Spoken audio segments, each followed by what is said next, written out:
Түлкү менен карышкыр. Норвегия жомогу. Түлкү куулугу менен айланасындагыларга абдан таанымал болот. Чынында эле куулугунун чеги жок эле.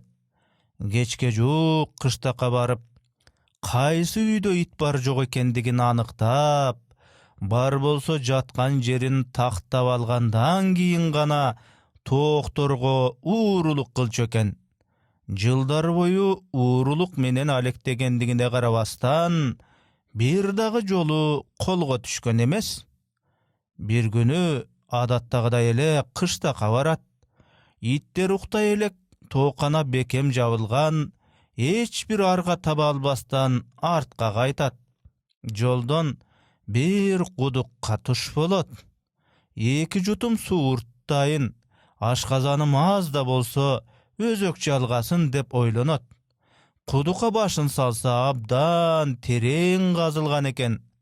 Суунун түбүндө чоң быштактын жатканын көрөт.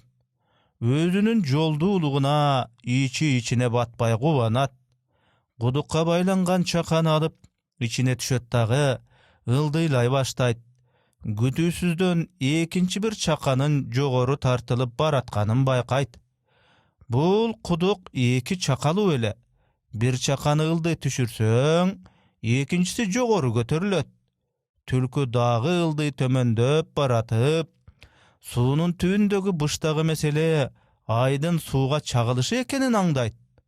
Түлкү кудуктан кантип чыгам деп айласы кетип отурганда, карышкыр олжо издеп жүрүп аны көрүп калат. Түлкү досум, ал жерде эмне кылып жатасың? Бирөө жарым келип калар деп күтүп жаткам. Мынча чоң быштакты жалгыз бүтүрө турган эмесмин. Кел да, сен дагы жеш мени менен, дейт.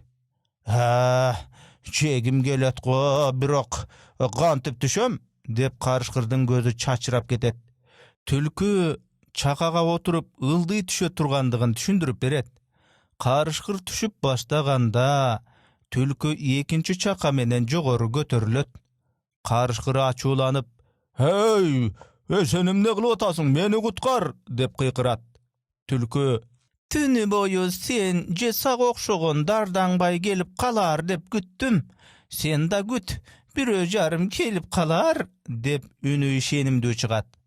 Ошентип ышкырган бойдон кудуктан алыстап, түлкү өз жолуна түшөт.